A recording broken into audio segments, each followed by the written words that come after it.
বিশ্ব শান্তি সূচকে বাংলাদেশের অবস্থান ৯৩তম। তবে দক্ষিণ এশিয়ায় সবচেয়ে শান্তিপূর্ণ দেশের তালিকায় তৃতীয় অবস্থানে বাংলাদেশ।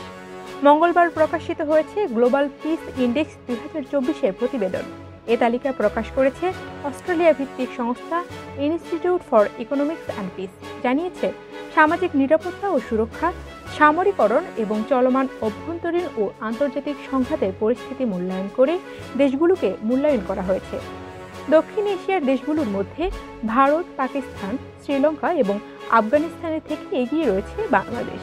গ্লোবাল পিস ইন্ডেক্স রিপোর্টে জানানো হয়েছে, ২.১২৬ স্কোর নিয়ে বাংলাদেশ ১৬৩ দেশের মধ্যে ৯৩তম স্থানে একটি মাঝারি মানের শান্তির দেশ বলে চিহ্নিত হয়েছে। সংস্থাটি জানিয়েছে, সূচকে যে দেশের স্কোর পয়েন্ট যত কম, সেই দেশ তত বেশি শান্তিপূর্ণ। তারা বিশ্ব শান্তি সূচক অত্যন্ত মর্যাদাপূর্ণ উৎস থেকে ২৩টি গুণগত এবং পরিমাণগত সূচক ব্যবহার করেছে। সেই সঙ্গে সামাজিক নিরাপত্তা ও সুরক্ষার মাত্রা, চলমান অভ্যন্তরীণ এবং আন্তর্জাতিক সংঘাতের পরিধি এবং সামরিকরণের মাত্রা ও ৩টি ক্ষেত্রে শান্তি পরিস্থিতি পরিমাপ করেছে।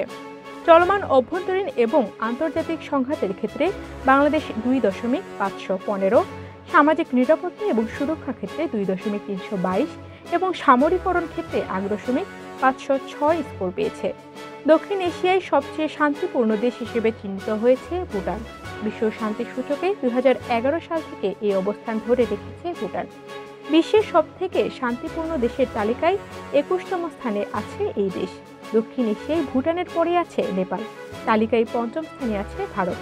বিশ্বে ভারতের অবস্থান ১১৬তম, পাকিস্তান ১৪০তম এবং আফগানিস্তান ১৬০তম স্থানে আছে। ফারিয়া জান্নাত, পদ্মা নিউজ।